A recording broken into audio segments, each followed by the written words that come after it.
elas podem impactar as empresas optantes pelo Simples Nacional, trazendo informações valiosas para que a gente possa preparar da melhor forma. Até porque a reforma tributária, ela tem meio que essas dúvidas ainda, né? Mesmo que saiu a lei complementar, muitas dúvidas estão surgindo ao longo desse trâmite, então é bom todo mundo dar meio que uma estudada nas informações, verificar como que vai ficar a nossa base legal, né? E para trazer ainda mais insights e conhecimentos para vocês, temos hoje a presença especial da doutora Patrícia Alves, sócia-diretora da OPA Contábil Seguro, consultora, professora e conselheira do CRC do Ceará. Com toda a sua experiência, ela vai conduzir essa webinar e compartilhar sua visão com os impactos da reforma tributária para o Simples Nacional. Um regime especial, um regime que acaba sendo especial e que está gerando bastante dúvida na reforma tributária. Fique com a gente até o final, porque temos uma novidade especial para quem estiver ao vivo com a gente no final dessa webinar. Com você, doutora Patrícia, tudo jóia? Bom dia a todos. Tudo Obrigada, bem? Adriana, pela recepção. Imagina, Feliz de obrigado estar aqui você com pela você. disponibilidade em apresentar esse webinar e essas dúvidas, né, que realmente surgem no Simples Nacional, porque se para os outros regimes está meio complexo, para o Simples Nacional está mais ainda, que está bem vago, né, as informações. Exatamente. Eu lembro que logo quando foi publicada, né, a ideia da reforma, a primeira grande comoção foi, gente, o Simples Nacional, o que vai ser dele? Ele vai sobreviver a essas grandes mudanças? Então, foi um pânico meio que geral, né? E aí ele meio que sobreviveu, mas com alguns bons arranhões, né? A gente vai falar um pouco disso, quais são os impactos que ele vai ter. Então, se você acha, né, se ele está aqui com a gente achando que tá tranquilaço para o Simples, não vai mudar nada, vão ter mudanças sensíveis. E uma coisa que eu comentava aqui nos bastidores aqui com o Adriano é que a gente vai perceber que talvez haja uma desidratação do Simples, né? Será que ele vai sobreviver, apesar de... Ele sobreviveu até agora, mas será que as empresas vão querer optar por ela? Porque hoje, na real, todo cliente, quem é que é só de contabilidade, a primeira coisa que o cliente que vai até você, que pede para abrir uma empresa, ele vai dizer assim, mas eu quero que abra no Simples, tá bom? Ele às vezes nem sabe o que significa, né, na parte prática, de fato, não é da alçada dele, mas ele já sabe, porque ele já ouviu falar que o Simples é um sistema tributário, né, um regime mais econômico, mais benéfico ali para ele. Simplificado também, né? Porque como ele tem a unificação dos impostos, que é o que está tendo na reforma, né? A unificação. Exato. Então, qual vai ser a diferença para o Simples Nacional com a reforma tributária, né?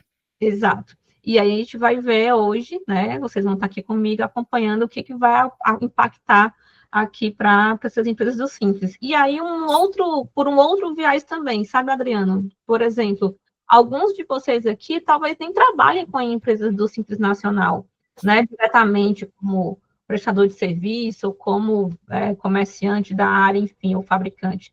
Mas vocês poderão se relacionar, e na grande maioria a gente se relaciona muito com nesse regime. Então, o que vocês podem esperar delas a partir de então com a reforma? Que impactos vocês vão sofrer ou que ações vocês vão precisar tomar ou refletir sobre a contratar a empresa nacional?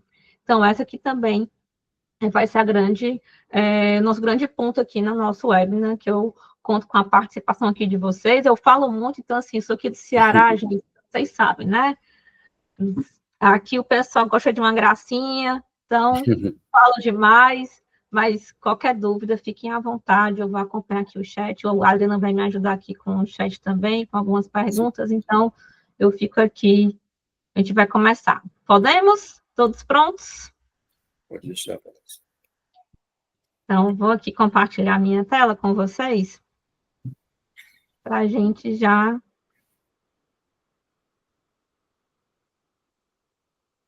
iniciar.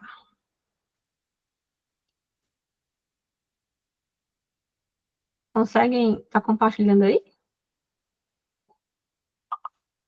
Sim, para mim está tudo certo. Tudo certo, pessoal? puder dar um joinha. Pronto. Obrigado. Que demorou um pouquinho para chegar. Então, vamos começar aqui, vamos lá no princípio. Vamos começar, como eu falei agora há pouco. Nossa grande preocupação, né, quando saiu a emenda constitucional, até antes disso, nos relatos de quando a gente foi falar de reforma, grande preocupação foi, e aí? E esse Simples Nacional? Vai chegar para ele, vai acabar, o que vai acontecer? Então, eu lembro que foi um ponto de grande alívio para muitos, foi quando a gente teve a publicação do artigo 146, a alteração lá na Constituição, lá pela emenda constitucional 132, onde já dizia aí pela sua definição que, deixa eu pegar aqui só o meu leitorzinho, aqui. Então, ele já fala, ó, lá na linha D, definição de tratamento diferenciado e favorecido para as microempresas e para as empresas de pequeno porte, inclusive regimes especiais ou simplificados, nos casos dos impostos previstos nos artigos 155 e 156. Aqui ele está falando de ICMS e PIS e COFINS, tá? E das contribuições sociais, também do artigo 95 e ISS, também aqui no caso. Então, ele está falando aqui dos principais impostos, dizendo o seguinte, olha, continua aqui com a gente, vão continuar, e eu também vou alterá-los de que maneira? Incluindo aqui, outra linha aqui, aqui. Então, aqui, no artigo 146 lá da Constituição, ele já inclui aqui, dizendo que eles vão participar, né, incluindo aqui o IBS e CBS, e lá no mesmo artigo, lá no parágrafo 2º, ele fala que é facultado ao optante do regime, né, apurar dentro do Simples. Então, ele já diz assim, olha, vamos substituir aqui PIS e COFINS, ISS, CMS por IBS, CBS, mas também eu vou te dar aqui a oportunidade também de recolher esse ICBS, IBS, PIS e COFINS, que vão ser simplificados, fora do Simples. E aí, onde foi que aconteceu a grande confusão, assim, mas por que cargas d'água eu vou querer, eu, empresa do Simples Nacional, calcular CBS e IBS por fora? Não fazia nenhum sentido até então. Então, a gente começa a entender aí que vai haver uma desidratação em alguns segmentos, tá? Isso eu vou explicar um pouco mais na frente, mas aqui já foi um grande ponto de preocupação. Simples Nacional continua, está aqui com a gente. De que maneira? Já vamos aqui abrir 2 caminhos, e a depender do seu tipo de negócio, ou de com quem você se relaciona, que seja uma empresa nacional, isso aqui vai fazer sentido para você.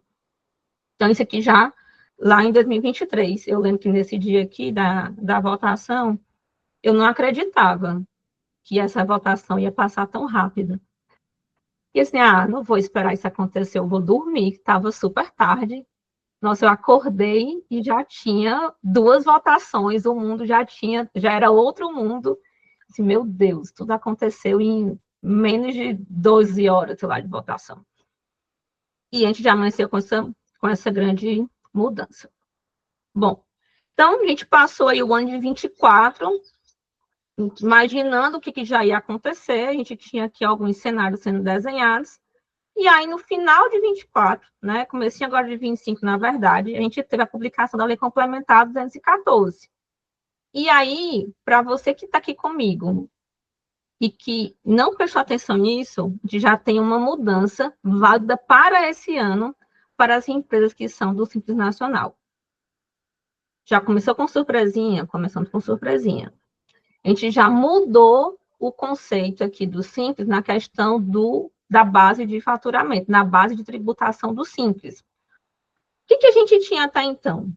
Então, até a Lei Complementar 123 de 2006, ela já dizia assim, ó, considera-se receita bruta, para fins do disposto no caput deste artigo, o produto da venda de bens e serviços nas operações de conta própria, preço dos serviços prestados e o resultado das operações em conta alheia, não incluídas as vendas canceladas e os descontos condicionais concedidos. Se você trabalha na área fiscal, se você trabalha com o Simples Nacional, você já estava muito consciente dessa operação aqui, você já tinha essa certeza. que a gente já teve de mudança e já valendo para este ano, tá? Com vigência já agora em 25. Lei complementar 214 altera a 203, a 123 e ele fala aqui qual é o ponto de atenção? As demais receitas da atividade. Então, o que a gente tinha? Por exemplo, eu tinha aqui vendas de imobilizados, por exemplo, eu tinha aqui receita financeira, eu tinha algumas operações que elas não eram alcançadas pelo Simples Nacional, e que a partir de agora, elas estão sendo, sim, alcançadas. Então, a gente já teve uma ampliação dessa base, tá? Então, antes eu tinha uma base aqui um pouco mais restrita, ali estava confortável, agora nossa base aqui de imposto, né, para o cálculo do imposto, ela cresceu consideravelmente, tá? E qual é o impacto disso diretamente, Patrícia? A lei complementar 123, ela não mudou, tá? Então, eu tenho as mesmas aplicações de limites. Então, se eu tenho um limite de 4.800.000, a minha base aumentou, eu tenho que me preocupar com isso, tá? E eu tenho aqui minhas bases, meus sublimites de 3.600.000 também, eu tenho que estar muito atento, porque até então nada mudou sobre isso. Então, a chance de eu ultrapassar esse meu sublimite de maneira mais rápida, né, acelerou um pouquinho aí, pelo aumento dessa minha base, tá? Então, de repente, essa empresa não vai ficar mais tão interessante eu ficar com ela dentro do Simples, já porque eu posso, dependendo da minha operação, ter esse aumento aí um pouquinho mais da minha base, eu tenho que sair um pouco mais rápido aí do sistema, pelo menos relacionado a ICMS e ISS, tá? E aí lá na frente a questão do IBS, tá? Doutora Patrícia, obrigado, Felipe, pelo retorno aqui da pergunta. O Felipe Soares está questionando se essa alteração que engloba a receita financeira decorrente de investimentos. Olha, Com essa Felipe, alteração, né, da isso. lei. Os rendimentos gerados por esse investimento, ele já colocou lá como as demais receitas. Então, nosso entendimento aqui, ele entra sim, tá? E a gente tem que tomar esse cuidadinho aí mesmo.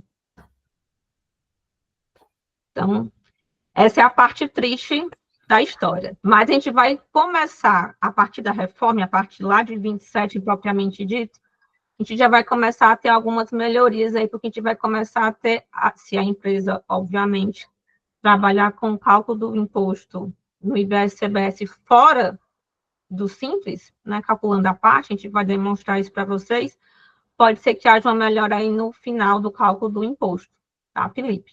Mas a gente vai, eu vou seguindo aqui, e aí você fica à vontade para questionar. Então, a gente já começa aqui, 2025, já com essa alteração na base de cálculo, tá? Bom, o que a gente ainda teve com a publicação da lei complementar? O que a gente ainda teve de outras alterações, tá? A gente teve também aqui a inclusão do IBES e CBS nacional, então isso eu já falei para vocês, então isso já previsto lá na emenda constitucional, lei complementar aqui confirmando tudo isso, tá? A criação do comitê gestor do IBS, então, lembra, com a reforma tributária, a intenção é de que seja tudo centralizado no federal. Centralizado o quê? Principalmente os recolhimentos, tá? Então, criar um comitê gestor específico do IBS vai ser necessário para poder fazer o quê? Toda a gestão de recolhimento e partilha para os estados e municípios. Então, ele que vai regulamentar toda essa parte. E um outro ponto, né, a respeito disso, nesse momento de transição, vai ser muito comum, até porque a gente vai falar mais na frente também do split payment, mas vai ser muito comum, não gostaria, mas vai ser, a questão de recolhimentos indevidos, retenções lá no limite de créditos ou algo do tipo. Então, vai ter o comitê gestor também para fazer esses julgamentos e fiscalizações. Então, esse comitê ele vai ser muito mais, além de análise de recolhimento, mas também de gestão e validação de processos e tudo que vai ser necessário, principalmente nesse período de transição ali de 26, 27 até 32 e com certeza que já entramos em definitivo, tá? E aí, confirmando o que já dizia na lei complementar, e obviamente que isso não poderia ser diferente, a flexibilidade nesse regime. Então, as empresas vão poder optar, né, se vão querer calcular o IBS e o CBS fora do Simples Nacional, tá? E aí, claro, que isso vai ser uma análise de cada negócio. Então, é importante que a gente entenda como é que isso vai acontecer e a gente começar a desenhar cenários. Então, vocês que estão aqui comigo, contadores, administradores, advogados, enfim, o que a gente precisa ter de informação para desenhar os possíveis cenários. E não tenham dúvidas, algumas empresas aqui, até formas de realizar os seus negócios vão mudar. Porque se isso foi um impacto muito grande no seu cálculo do seu imposto, na sua base de tributação, opa, peraí, então acho que desse jeito que eu estou fazendo agora não está legal. Vou procurar aqui, estudar aqui uma forma de que isso seja mais, fique mais interessante aqui para mim. Então, a gente precisa trabalhar agora com planejamento e estudos de cenários para os nossos clientes. Simples Nacional também, professora? Por que não? A turma gosta muito de subestimar, às vezes, o coitado do Simples, mas para alguns segmentos ele é muitíssimo importante e faz toda a diferença para a gente, né? Então, a gente tem aqui, essas são as mudanças principais já trazidas pela emenda constitucional e confirmadas aqui na Lei Complementar 214. Bom, o que a gente vai ter aqui na forma de cálculo? Eu digo que a gente vai ter aqui as duas opções, né? Na opção 1, dentro do Simples Nacional, eu tenho aqui o apurar por dentro do Simples Nacional. Então, ele falou lá que eu fico facultado a calcular o IBS e CBS por fora. Mas então, como é que seria quais são as minhas opções? A opção 1 é a que a gente já conhece hoje, que é a opção de calcular por dentro. Nessa opção, a gente já sabe, a gente não apropria crédito, então, de tudo que eu adquiri, não vai me gerar nenhum tipo de crédito de IBS e CBS, ou seja, continuamos na mesma situação, mas eu posso dar o crédito a quem adquire, né? Então, eu não me aproprio, mas eu repasso o crédito para quem está adquirindo, para as empresas que vão adquirir para mim, e aí, lá a partir de 27, 26, 27, empresas de lucro presumido também vão tomar crédito, né? As empresas de lucro real continuam tomando crédito. Então, todo mundo que adquire das empresas do nacional vão continuar tomando crédito. Mas qual é o grande ponto? E aí vamos lembrar aqui de uma coisa. Hoje, o que a gente tem hoje ainda vigente, a gente tem aqui ICMS, PIS e COFINS. O ICMS, a forma de crédito dele é o crédito tributário. Ou seja, eu só posso dar o crédito daquilo que eu tenho. Se eu tenho 10, eu só posso lhe dar 10. Não posso lhe dar mais que é isso. No PIS e COFINS é diferente. Por quê? Porque eu tenho uma outra metodologia, que é o nascimento do crédito dentro da empresa, chamado de subtrativo indireto. Por quê? Porque eu vou, contador, eu vou analisar o documento e vou identificar se ele vai ser base de crédito ou não. Então, hoje, você que está na operação fiscal, o que você faz? Você olha para o documento fiscal, sei lá, uma conta de energia. Lá, você vai dizer, opa, aqui vai gerar crédito. Pode ser que a documento de energia nem tenha essa informação de PIS e COFINS, mas você sabe porque é um custo, uma despesa que ela é necessária. Você vai olhar ali um documento de serviço, um serviço que é importante para a tua operação, vai gerar crédito. Muitas vezes esse documento não tem lá descrito que tem PIS e COFINS e vai gerar esse crédito. E esse crédito eu gerava em que valor, em que percentual, Patrícia?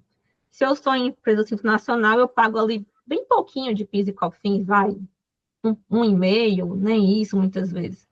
Mas se a quem está adquirindo o meu produto, o meu serviço, é do lucro real, eu gerar crédito de quanto? 9,25, 1,65 e 7,6. Então, eu não tinha a questão do crédito tributário similar ao ICMS. Lembra, o ICMS eu só dou o crédito que eu tenho. Se eu tenho 10, eu só podia te dar 10. No PIS e COFINS eu pagava 1,5 e te dava 9,25. Então, Por que ele fazia isso? É um benefício para que as empresas pudessem o quê? Não colocar as empresas do Simples Nacional de lado, porque era interessante para elas o crédito. Toda empresa aqui ela vai ter um interesse genuíno de buscar o maior crédito possível. Muito bem. Entendemos aqui essa parte. O que vai acontecer? Se eu tenho aqui um exemplo, uma mercadoria que ela custa lá 20 mil reais, dentro do Simples Nacional, a cota de ICMS ela é 100, e dentro do PIS e COFINS, a cota da parte dela lá dentro é 140. E quem está adquirindo é uma empresa do lucro real. Antes da reforma, essa empresa ela gerava quanto de crédito? Para ICMS, os mesmos 100, por conta dessa metodologia do crédito, eu só dou o que eu tenho. Então, se eu paguei por 100, eu só posso te passar os 100. Mas eu tinha um crédito de PIS e COFINS de 1.850. Por quê? Porque eu pegava os 20 mil e aplicava os 9,25. Muito embora eu só tivesse recolhido quanto dentro da DAS? 140. Para quem estava no lucro real nessa operação, estava super tranquilo. Normalmente um preço mais adequado, mais bacana e um crédito maior. Então, só tinha um ganho. Com a reforma, o que vai acontecer? Perdi crédito. A reforma tributária ela vai utilizar a metodologia que hoje se usa para o ICMS. Então, crédito tributário, eu só vou lhe dar o que eu tenho. Posso lhe dar mais do que isso. Então, o meu crédito de PIS e COFINS aqui, na CBS, vai reduzir. Quanto que eu perdi nessa brincadeira? R$ 1.710. Então, você hoje que está aqui e que você adquire serviços ou mercadorias de empresas do Simples Nacional, sejamos sinceros, essa empresa aqui vai ser interessante para você? Para aquisição de crédito? Para comprar mercadoria? Eu não vou querer mais você. Eu vou procurar, vai ser quase que um leilão. Quem me dá mais? Onde eu vou ganhar mais? Onde eu tenho mais crédito? Eu vou atrás de quem me dá dinheiro. Então, nesse modelo que a gente tem, provavelmente, muitas empresas que transacionam com outras empresas, né? Estão ali numa área de B2B ali, de repente não vai ser interessante para quem está ali na aquisição de esses serviços e mercadorias ficar com essa empresa. Daí você entender por que o governo decidiu o quê? Opa, então vamos pensar aqui numa segunda opção que fique atraente, porque se a minha ideia, desculpa, é eu trabalhar com a não cumulatividade plena, e aí isso também a gente viu bastante dentro dos textos da reforma, então eu preciso ter um lugar onde eu possa dar esse crédito. Como é que eu consigo dar esse crédito para essa empresa que está adquirindo de mim, sendo eu uma optante do Simples Nacional? Então, esse que foi a grande sacada também. Então, aqui na minha opção 2, opa, deixa eu voltar aqui.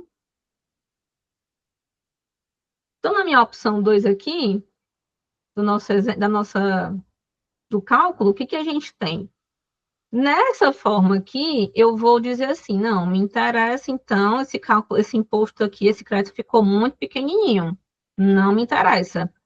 Eu quero poder ficar competitivo no mercado, eu quero que o meu cliente continue adquirindo comigo serviços e mercadorias, então eu vou calcular esse imposto, eu vou preferir ficar com IBS e CBS fora do Simples.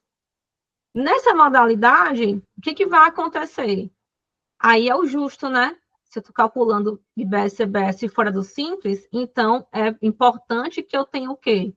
A possibilidade de utilizar a não cumulatividade. Ou seja, aí sim eu tomo o crédito daquilo que eu adquiro e o débito da minha operação de venda, né, de mercadoria ou de serviço. Então, nesse ponto aqui, eu vou continuar aqui, vou poder ficar com a não cumulatividade, que a gente tanto fala que a reforma tanto vende aí esse produto aí, tá? E aqui na lei complementar, lá no artigo 41, no parágrafo 3º, ele fala o seguinte: os optantes pelo Simples Nacional poderão exercer a opção de apurar e recolher IBS e CBS pelo regime regular, hipótese na qual IBS e CBS serão apurados e recolhidos conforme o disposto nesta lei.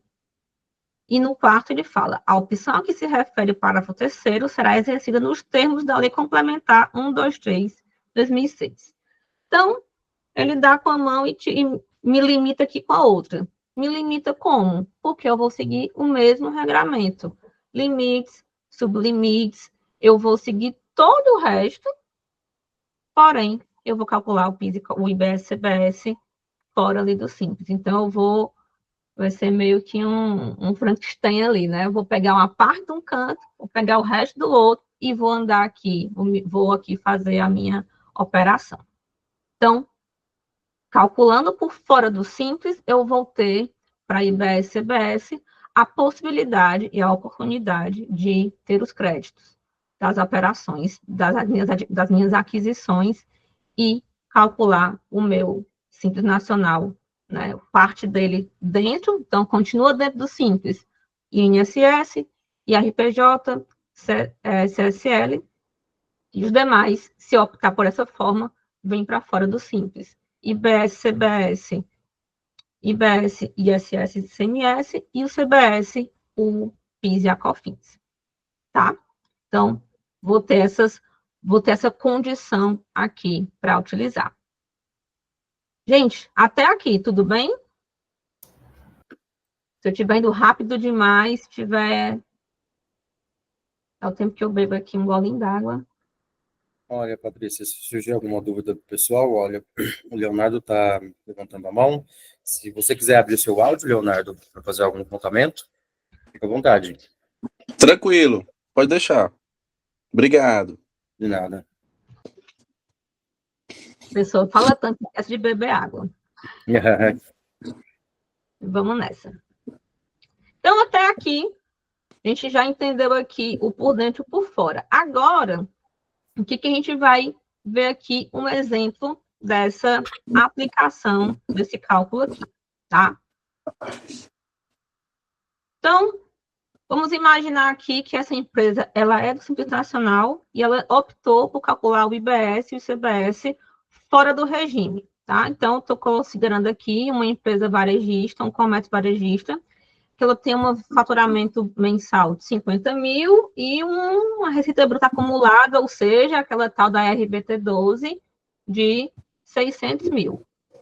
E ela optou por apurar o IBS e CBS fora do Simples para possibilitar essa utilização dos créditos tributários nas operações. Então, nessa operação, como é que nós faríamos isso se fosse hoje, né, na regra atual que a gente ainda está vigente? Então, essa atividade é comércio, anexo 1 do Simples Nacional. Então, primeira coisa, identificar essa minha alíquota. Então, para um faturamento de 600 mil, eu vou lá na tabelinha, a alíquota efetiva dela, eu já vi que é 8,21, e a parcela a deduzir, a nominal é 8,21, a parcela a deduzir de 13,860. Então, calculados aqui, só passando aqui conta, a minha efetiva ficou de 5,9, tá? Então, aqui, aplicando, lei complementar 1, 2, 3, cálculo da parcela da alíquota efetiva. Então, nesse modelo, pegando hoje, eu pagaria R$ 2.950 de Simples Nacional. Então, um valor aí até muito bom sendo comércio, né, nessa operação. Agora, eu vou lá na frente, a gente vai fazer esse comparativo. Então, aqui nessa operação, 2.950, tá lindo esse valor. 50 mil com esse percentual, perfeito. Mas, imaginemos que eu já estou lá no pós-reforma. E a minha operação é exatamente a mesma. Os mesmos faturamentos, tá? E o mesmo cálculo, mesma renda mensal, mesma RBT12, tudo certo. Eu decidi calcular esse imposto fora, tá? Lembrando IRPJ, contribuição social, o INSS, e aqui uma partezinha de CMS, se eu tivesse a depender do período, eu coloquei aqui, continuaria dentro do Simples, mas aqui foi até um erro aqui meu do meu slide. Imagina que eu estou lá em 33, fechou tudo. Vou calcular tudo por fora do Simples, IBS, CBS. O que eu vou fazer?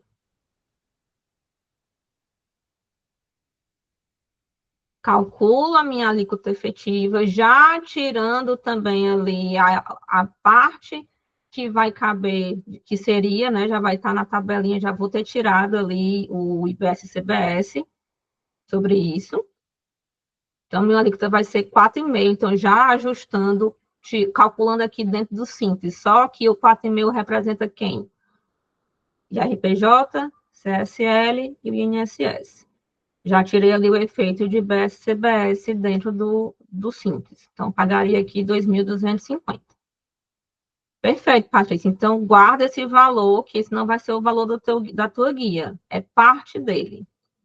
Primeira parte do cálculo feita com sucesso.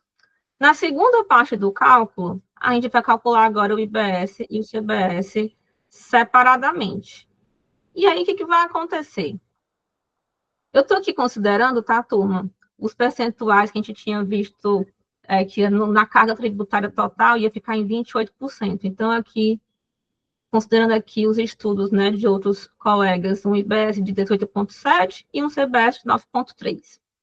Então, essas vão ser aqui as minhas alíquotas que eu vou ter aqui dentro da operação. Patrícia, eu vou usar esse percentual sobre a receita também. Eu não vou ter a possibilidade do crédito, eu não vou aplicar aqui a não cumulatividade do sistema, do regime, então eu também vou me preocupar, além de saber quanto é o meu faturamento, quanto eu vou ter de crédito, que despesas e custos eu tenho que eu vou poder reduzir da minha operação, da minha apuração. Então, imaginemos aqui que eu tenho aqui, né, a minha receita é 50 mil, mas eu tenho aqui na minha operação os insumos, serviços e compras que deram ali na casa dos 15 mil.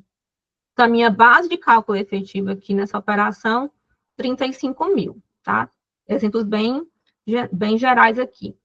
Então, eu vou calcular o meu imposto na base de 35 mil. Então, 18,7 aqui de IBS, lembrando que aqui no IBS eu tenho parte para o Estado, parte para o município, né, do destino. Então, lembrando que dentro da reforma a gente vai trabalhar com o destino. E aqui para a CBS, 9,3, vou ter esse valor aqui.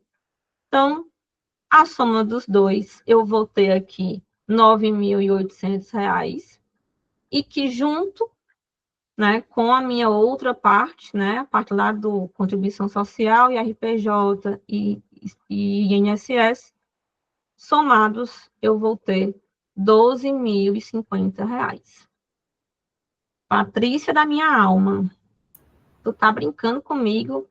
Eu gostaria, né, como boa cearense que sou boa, faço até umas piadas engraçadas, mas essa não é o momento. É um valor bem considerável, tá? Claro, se a sua atividade também estiver prevista das reduções em que a lei complementar fala, né, as reduções ou as não tributações, você também vai aplicar aqui também, tá? Então, aqui, de maneira bem geral, mas se houver reduções, também seriam aplicadas aqui também. Bom, em comparação, e aí é bem grosseiro essa comparação, o que eu tenho? Que antes da reforma, eu pagaria nessa operação R$ 2.950. E depois da reforma, considerando o IBS e CBS fora do Simples Nacional, eu teria aí um imposto de R$ 12.050. Então, uma diferença de R$ 9.100, tá? Patrícia, não me assuste tanto. Gente, esse aqui é o grande sacada de você já entender o que vai acontecer e começar a desenhar cenários, a fazer previsões e conversar com o teu cliente para isso, tá? Por quê? Porque a primeira grande pergunta é: vou mexer no meu preço?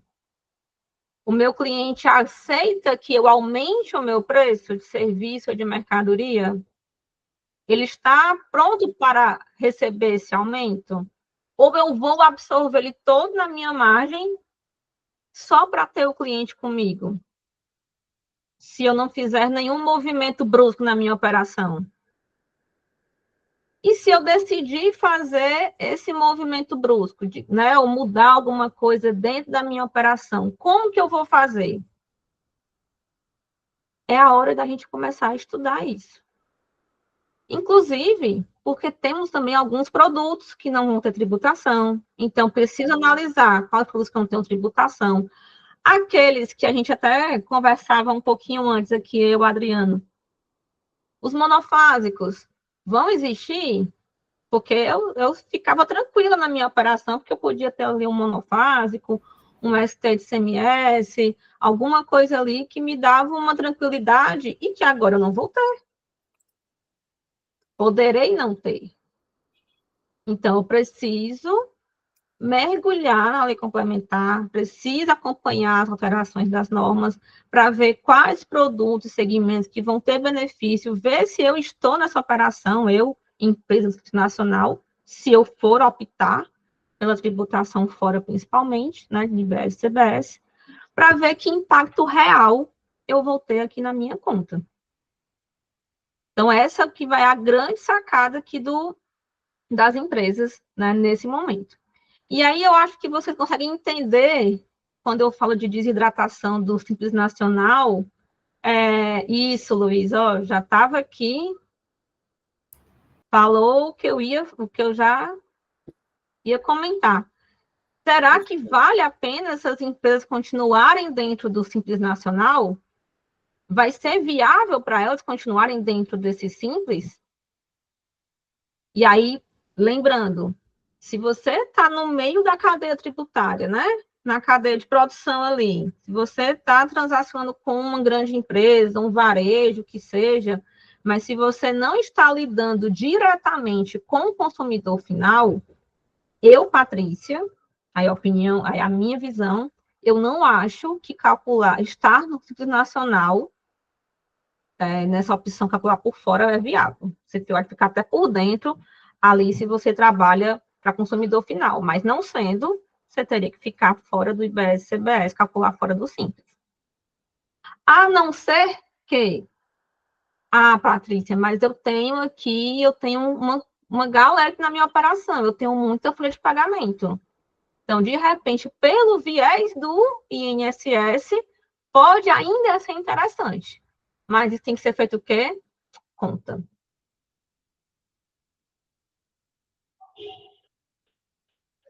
Ieda, eu posso até te pedir depois, eu vou encaminhar aqui para a turma aqui, para o Guilherme, para o Adriano, essa operação, tá? E aí veja aqui alguns detalhes, mas na lei complementar 214, artigo, acho que é lá pelo quarto, mais ou menos assim, tem essa informação. Aliás, mais lá para o final, perdão. Mas eu passo certinho aqui a fundamentação, tá? Não estou aqui de cabeça. Número é uma coisa que alguns artigos me escapam. Mas eu encontro e mando para o pessoal enviar para vocês na base toda, tá? Mas então, o grande ponto, gente, é que a gente vai ter aí operações, né? Que a gente vai precisar analisar cada ponto dos seus clientes. Então, a minha conversa muito é assim, ó. Se você transaciona principalmente com empresas que lidam com o consumidor final diretamente, então até eu fiz um outro quadro aqui. Então, como é que você pode escolher, digamos assim? Se você trabalha diretamente com o consumidor final, né? Restaurantes, hotéis, né? Pequenas pousadas, algum tipo de negócios, muito do varejo mesmo. De repente, a opção 1, na minha visão, ela é mais interessante você ficando dentro do Simples Nacional. Isso, Dani, perfeito. Agora, se você trabalha ali no meio da cadeia tributária, se envolvendo com outros players, outras empresas e tudo mais, a opção poderá ser mais viável, mas precisa fazer um estudo. Porque também não é só olhar para a IBS, CBS, você vai precisar também olhar, um dos pontos principais é o INSS, que ele também, a depender do teu segmento, da tua quantidade de folha de pagamento, ele faz uma diferença grande. Né? Ele vai fazer uma diferença considerável dentro da tua operação. Então, consumidor final, se lida diretamente 100% com ele, eu ficaria na opção 1, tá? E opção 2, fazer sempre o estudo se você está ali no meio da cadeia. Rodrigo, as alíquotas elas vão mudar, sim, inclusive não os anexos da lei, já existem todos os anexos já publicados do Simples Nacional, considerando as migrações, tá? De IBS, CBS, a partir de 27. Então, já na lei complementar, se você for lá no finalzinho, você já vai ter essas informações lá. Então, você já tá, isso já vai estar bem tranquilo. E se calcular o IBS, CBS fora, aí você vai para a regra geral e aí elas também vão mudando, tá? Então, cada ano as alíquotas vão mudando porque vai ser o ano das migrações, né? Então, CBS já inicia em 27, tá certo? Agora, o IBS, você vai ter aí a graduação, né? Saindo de ICMS aos poucos e entrando, e ICMS e ISS saindo aos poucos e entrando ali no IBS. Andréia, o INSS fica simples, tá? Mesmo apurando por fora do DAS. Então, só fica fora do DAS o INSS se você optar pelo anexo 4, tá certo? Atividades ali de terceirização de mão de obra, segurança, os amigos advogados que estão ali no anexo 4, esses aí ficam fora. Se você tiver nos anexos 1, 2, 3, 5, o INSS fica dentro, mesmo se você optar por IBS e CBS fora do Simples, tá bom?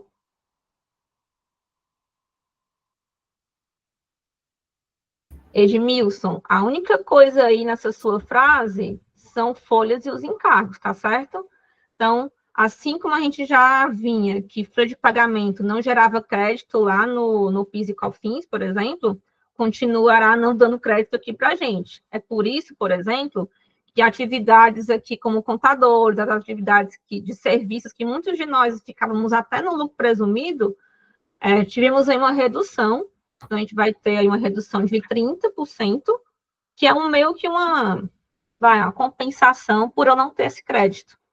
E aí se eu optar por IBS, CBS fora do Simples, já utilizaria, e se eu já for lucro presumido, lucro real, né, já vou ter essa redução. Então, folha de pagamento, não.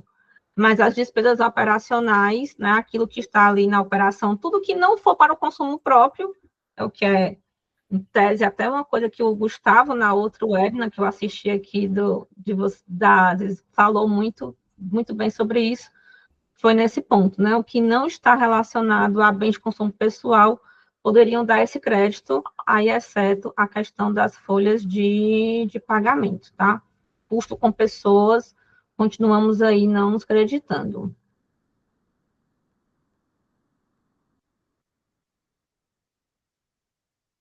No sistema atual, atividades técnicas não tributadas pelo anexo 5, o mais oneroso, certo? Tiago, na questão da redução que eu falei dos 30%, né? Olha, eu acredito que sim, deveria, tá, a se estender, e eu ainda acho que pelo comitê gestor poderá ter ainda algum impacto sobre isso, tá certo? Até porque a gente tem que lembrar do fator R, né? Então, eu tenho ali o fator R e, de repente, pode ter alguma decisão, e aí vai ter muito lobby das entidades a respeito. Até este momento, eu não tenho essa redução. Então, se você está dentro do Simples Nacional, essa redução você já tem o benefício de, quando você tiver ali, né, folha de pagamento, que equivale a 28% da sua RBT 12, você sai do anexo 5, vem para o anexo 3. Então, esse daí é o que ainda continua, não tivemos ainda nenhuma alteração disso. Não quer dizer que daqui para lá isso não venha a acontecer. Eu acho que ainda acontece. Eu acho que vai ter muito lobby para isso. Mas do mesmo jeito que eu fui dormir e acordei com a reforma votada, eu não sei mais de nada, né? A gente fica ali no risco ali de fazer algum tipo de comentário divergente. Mas acredito que vai acontecer sim, tá? Então, gente, esse aqui, pode falar. Avaliando bem, doutora Patrícia, essas informações com alteração do Simples Nacional, com reforma tributária, né, é uma simplificação dos impostos. Só que se a gente verificar bem, o Simples Nacional não vai ter melhorias. Vão ter uma margem de lucro diminuída e um valor de imposto aumentado. Então, cabe avaliar realmente se vai valer a pena manter no Simples Nacional, né? Até pela empresa também, porque pela reforma tributária, analisando todo esse contexto da apresentação, a gente verifica que não vai ter uma melhoria para esse regime, né?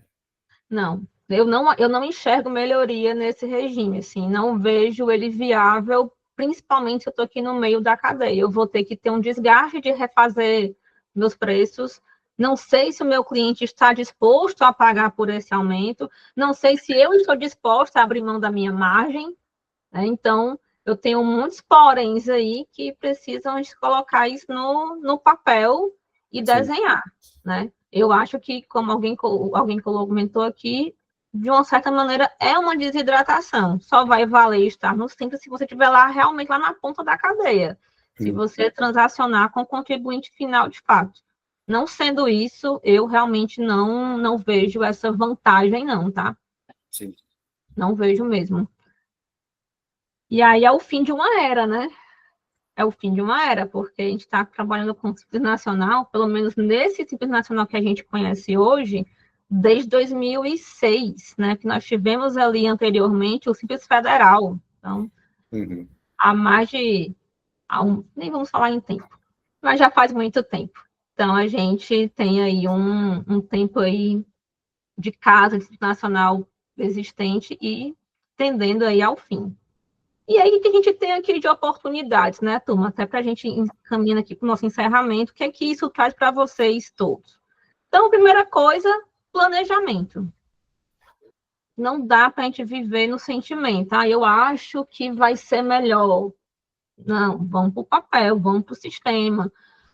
A Adri está aqui com um sistema interessantíssimo, então, para vocês verem aí, fazer esses estudos de planejamento, né, de números, entender o negócio do seu cliente, então, o que ele transaciona, como é a logística, com quem que ele fala, com quem que ele responde.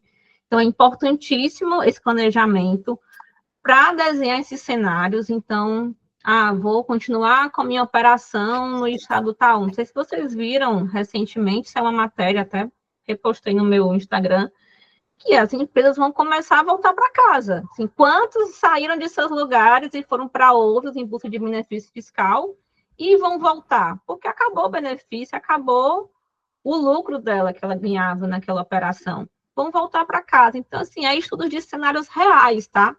Estou colocando aqui no nível de grandes indústrias, mas também no meu negócio. Será que vale a pena eu ter uma filial no município ali do lado? Enfim, tem muita coisa para a gente trabalhar. Outra coisa que a gente vai trabalhar bastante nesse período, e mesmo que você seja do Simples Nacional, é importante que você tenha essa atenção, é na atualização dos sistemas, que é o que eu falo, e aí vocês que estão aqui sabem disso. Quantos de vocês aqui trabalham com recuperação de crédito tributário e que vocês analisam que o problema do cliente foi só uma negligência de uma configuração errada? Muitos. Nem quantificarei. Então, assim, é importantíssimo que a gente faça a análise dos sistemas e as adequações.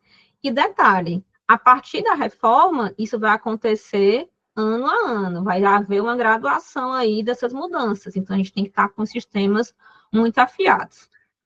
Treinamento das equipes, e não só a nossa equipe, né, de techs ou a equipe fiscal, jurídica, enfim, e as equipes dos nossos clientes. Então, aqui também a gente tem a oportunidade de fazer esses treinamentos para as equipes dos nossos clientes, facilitar com que eles entendam lá, que a informação saindo correta por lá, ela vem aqui, correta aqui para a gente, fica mais fácil a análise, a gente perde menos tempo em correções ou algo do tipo, tá?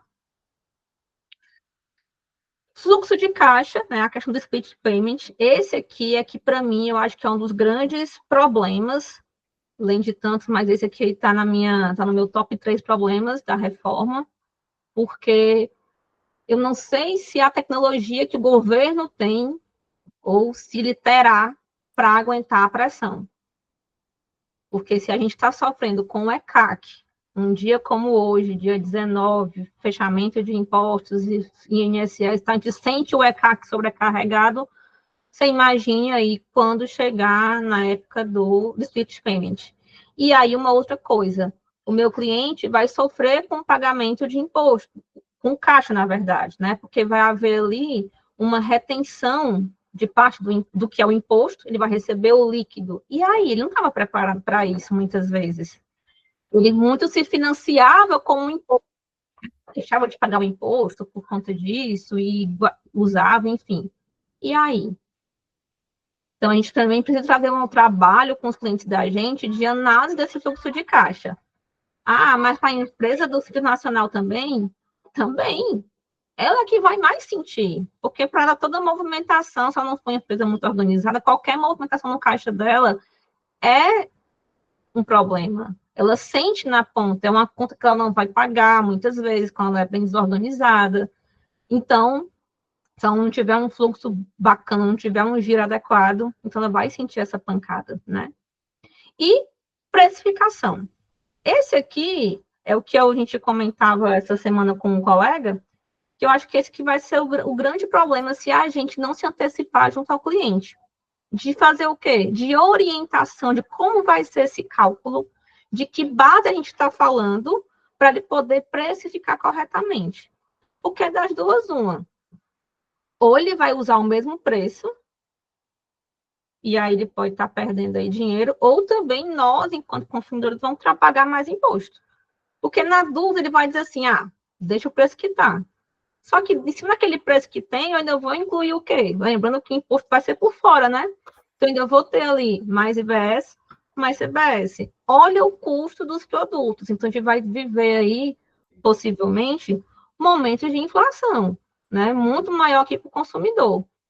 Então, se eu sempre precificar correto, eu não vou dar esse vacilo. A pessoa vai preferir o meu produto, porque aí eu vou estar com o meu preço mais certinho e eu não vou estar indo junto com a boiada.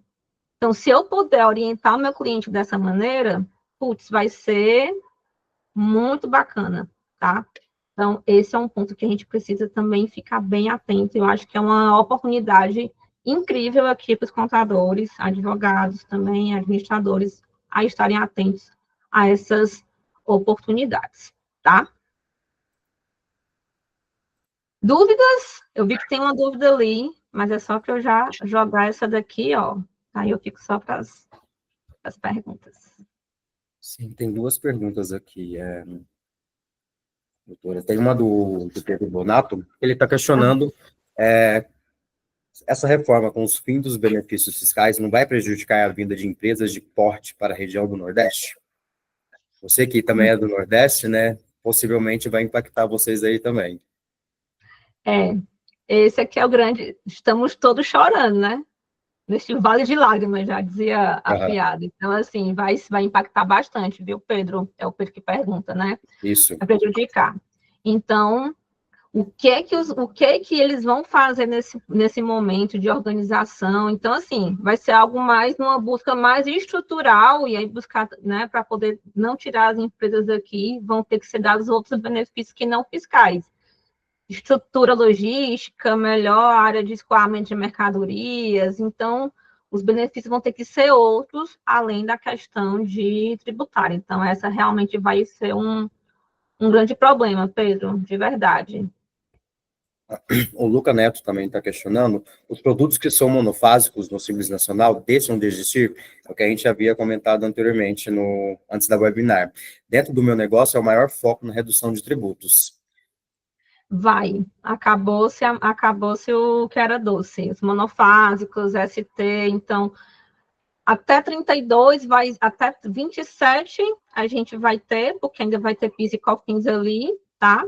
Até 26 ali, 27 já entra CBS, então acabou ali, e puxando do monofásico, indo ali para o ST de CMS, ele ainda vai existir por conta dessa graduação, você saindo de ICMS e indo para a CBS, saindo de ICMS e indo para a IBS, aos poucos. Em 33, isso aí já vai ter encerrado, tá? Então, alguns negócios que são muito afetados nesse movimento aí do monofásico, alimentação, né? Falando de bares e restaurantes, por exemplo, as pet shops, atividades de mecânica, as peças. Então, algumas áreas aí, elas vão sentir bastante. Em compensação, se a gente for pensar assim, a gente vai ter aí, se a empresa optar por trabalhar fora do Simples, IBS, CBS, eu vou ter ali a oportunidade de ter a não cumulatividade e aí buscar os créditos. Então, por isso, a gente precisa fazer esses estudos antecipados para a gente entender qual vai ser o tamanho dessa conta, quanto vai se fazer de diferença aí para a gente. Isso. O Lucas Lopes também está fazendo um apontamento aqui. Após mudanças do cálculo da RB12, receita bruta acumulada nos 12 meses antecedentes ao mês anterior ao do período de apuração, ou seja, o cálculo agora ignora o mês anterior e leva em conta os 12 meses antecedentes ao anterior. Se esse ficou bem claro, aí ele está questionando como você vê que ficará o cálculo proporcionalizado, já que nesse cenário a empresa ainda não teria esse período cheio para o cálculo. Continua como está hoje, usando os meses de abertura da empresa? Continua como está hoje, assim, a proporção, eu não vi nada de diferença no conceito do proporcionalizado, tá, Lucas? Então, o meu entendimento é que continua na mesma base. Mas, puxando pela sua pergunta, eu vou até dar uma olhadinha de novo, para ver se eu fiz uma leitura e entendi dessa maneira. Vamos fazer a 20ª, 30ª leitura, de repente eu entendo diferente.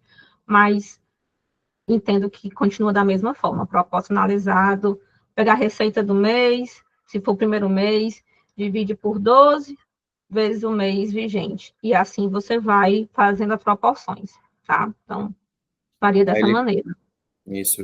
O Lucas está complementando aqui, informando porque nesse cenário, no mês 13, teríamos a RB12, proporcionalizada de 1 ano cheio, e no mês 14 entraria na regra do mês antecedente ao mês anterior. E, novamente, a RB12 seria seria a mesma do mês 13. Ele falou que achou estranho essa dinâmica. Lucas, eu vou dar uma olhadinha, depois troca uma ideia comigo no Instagram, me procura lá, que a gente pode depois, até trago depois o entendimento aqui para a gente fazer para todo mundo, Adriano, dessa dúvida do Lucas, mas a gente troca uma ideia para a gente entender aí o que aconteceu. Eu não tinha feito essa leitura aqui, tá? Por isso que eu acho que é importante eu voltar à leitura, para mim estava tudo do mesmo jeito, mas eu vou dar uma lidinha e se eu ver alguma coisa diferente, eu faço um comentário sobre isso, tá bom? Não vai ficar sem resposta, não, prometo.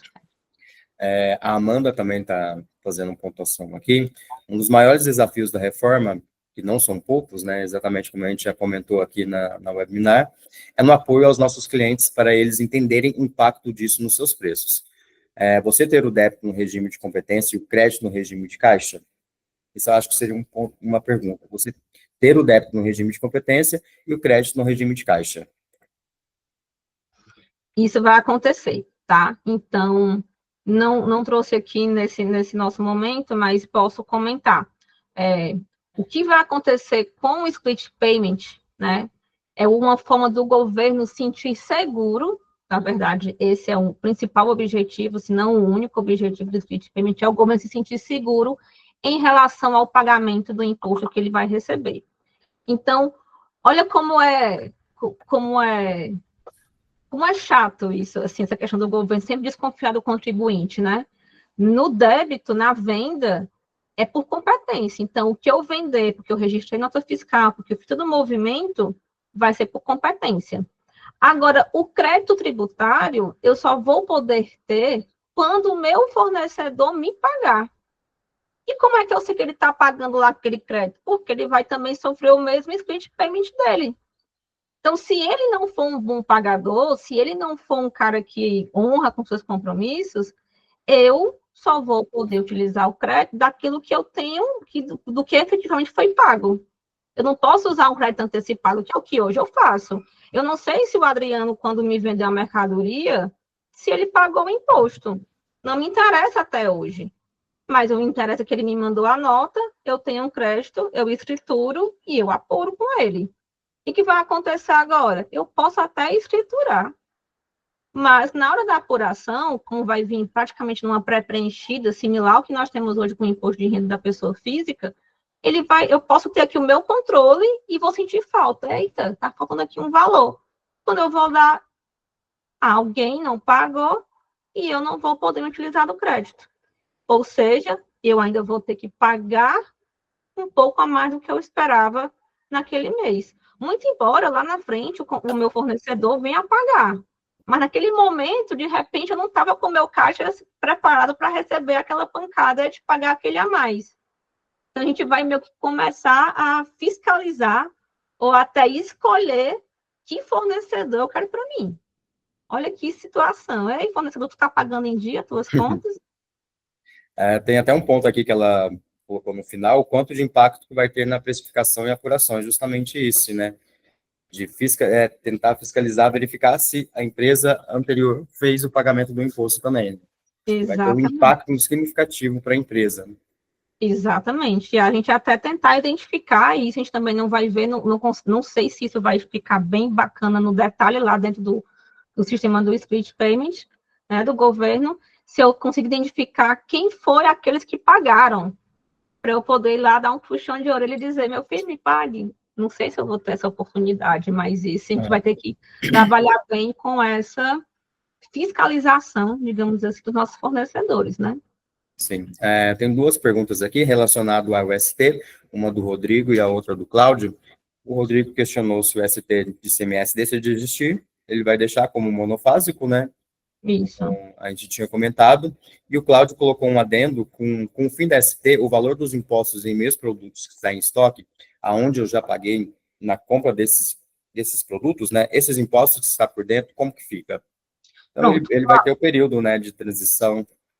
Isso, você vai ter o período de transição, né, então você vai ter, esses produtos deverão ser excluídos da sua operação, você vai utilizar na sua produção, você vai fazer a efetiva venda deles, né, então isso você deverá ter, e caso lá no final do período isso ainda venha a ter, né, você ainda tem algum produto nessa situação, acredito que vai ser normatizado algo a respeito de você levantar o estoque, identificar aqueles que têm ali ainda uma carga de ST, e você ali fazer algum tipo de operação, abater, enfim, vai ter alguma operação a respeito disso, tá? Então, você ainda tem um bom tempo aí para utilizar, também essa ST deverá ir caindo, né, aos poucos, e aí os estados também vão começar a normatizar a respeito sobre isso, e se lá no final, lá no 31 de dezembro de 32, se você ainda tiver alguma coisa sobre isso, aí você vai poder, vai ter alguma operação aí de levantamento de estoque, identificação do que é que você ainda tem em estoque, que tem ST,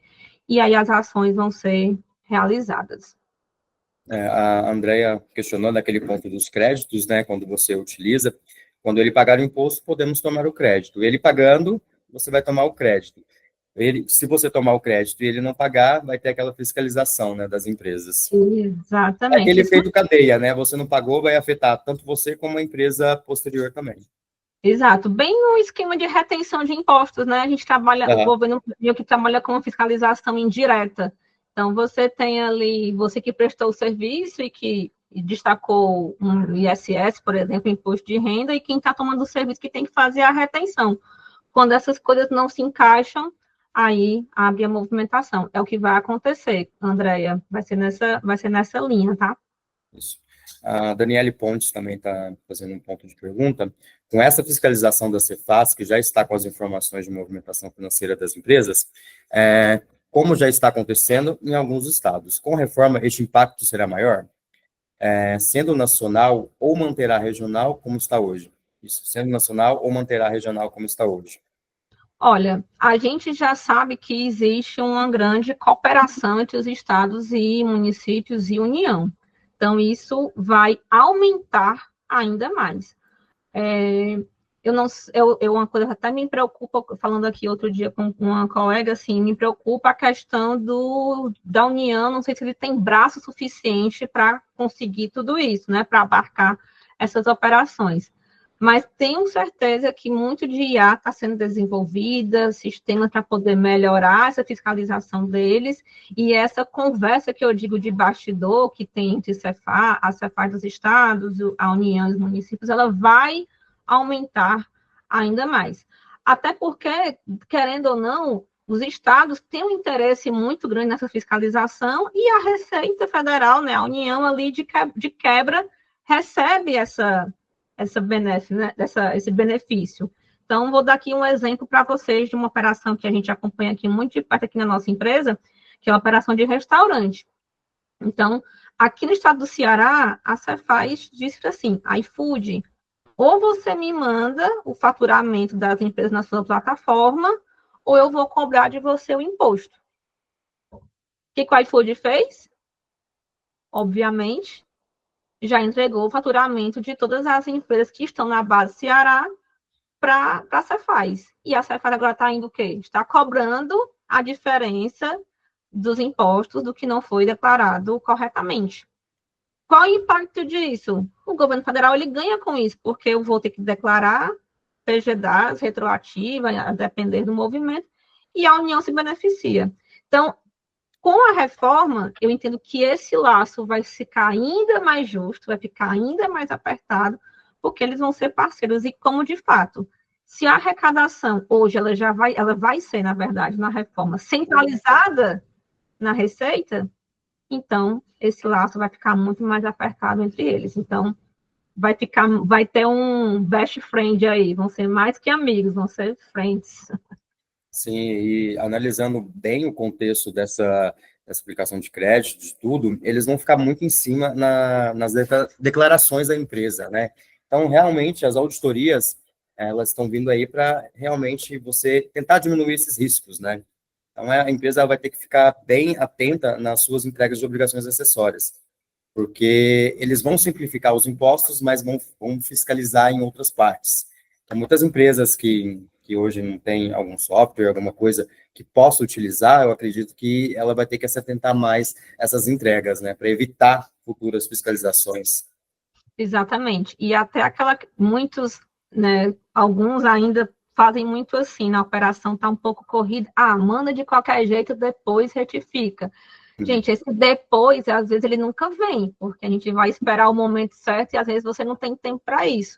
Então, é importante também a gente ajustar a nossa operação interna, né, as formas de recebimento das informações, as análises precisam ser melhor realizadas para a gente poder evitar esse tipo de situação e a gente não causar aí um problema, porque agora, como vai ser quase que em tempo real a fiscalização, por conta do movimento do split payment, então, isso vai ser muito necessário, esse acompanhamento mais de perto e a gente ser mais assertivo nas obrigações acessórias, com certeza.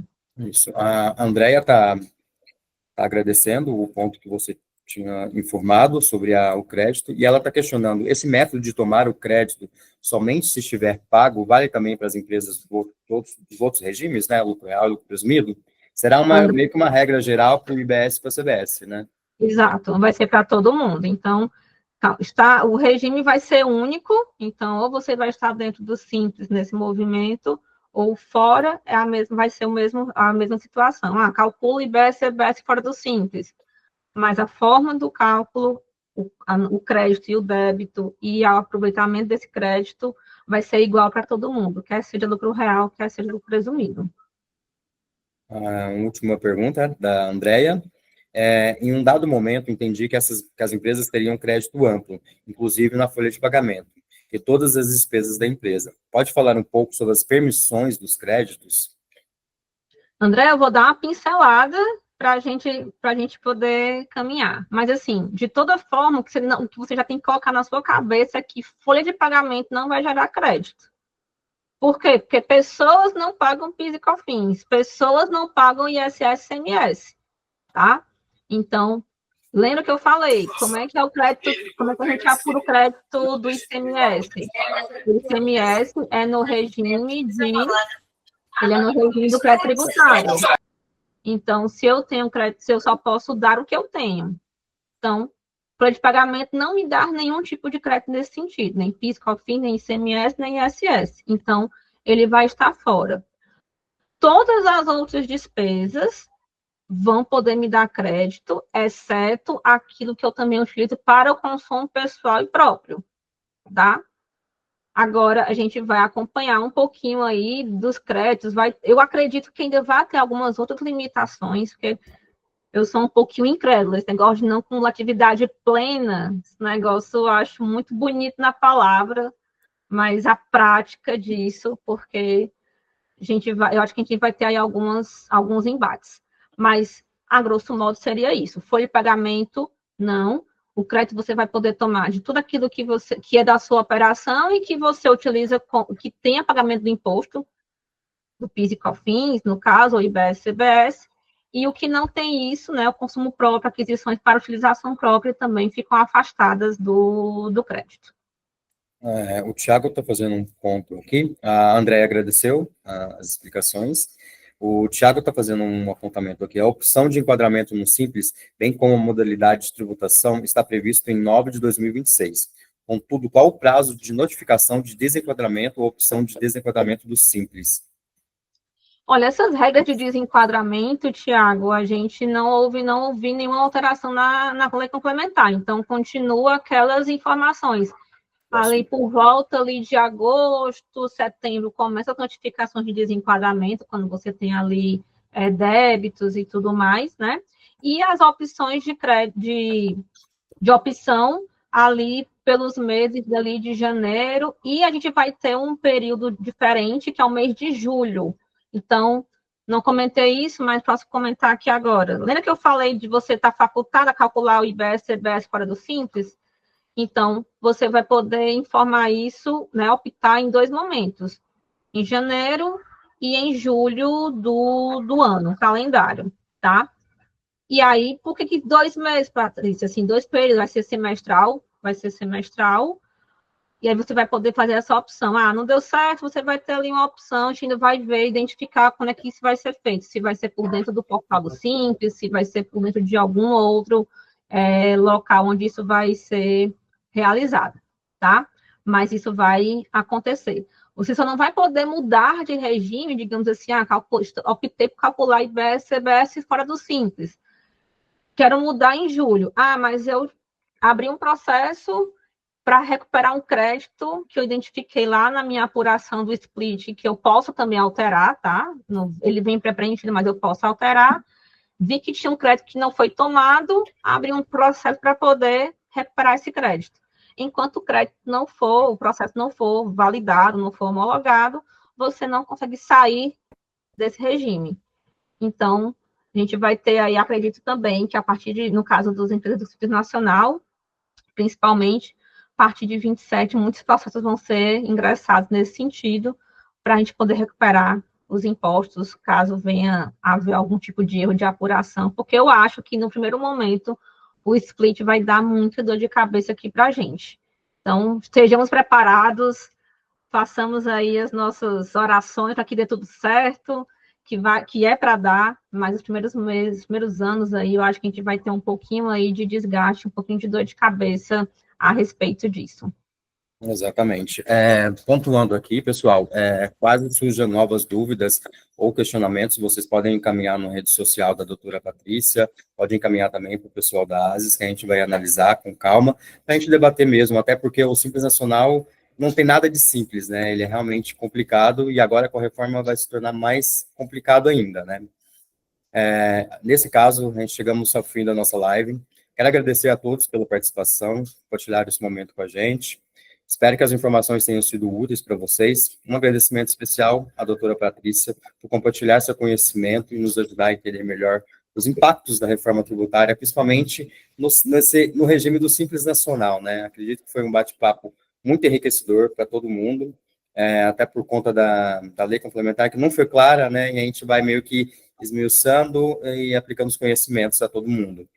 E como prometido, temos uma novidade. Todos que acompanharam a live vão receber um e-mail com um link exclusivo para testar o Colossus, gratuitamente. Fique atentos à sua caixa de e-mail e aproveite essa oportunidade para conhecer a prática com o Colossus. Como pode transformar a sua gestão tributária de sua empresa. Acredito que, como a gente tinha exemplificado, a reforma tributária realmente vai ficar muito em cima das obrigações acessórias Então, eu acredito que com esses testes aí que vocês podem fazer já dentro do Colossus gratuitamente, vocês já conseguem identificar os possíveis erros ali dos SPEDs, né, ou até realmente dos arquivos do Simples Nacional. Quero agradecer mais uma vez, doutora Patrícia, pela sua apresentação. Acredito que foi muito esclarecedora para todo mundo. Agradecer a todo mundo pela participação também. E até uma próxima. Com certeza a gente vai ter novas lives, novos debates. E esperamos que tenha alguma modificação nessa lei complementar, né? Vamos torcer. Exatamente. Obrigada, gente. Um abraço. Obrigado, pessoal. Até mais.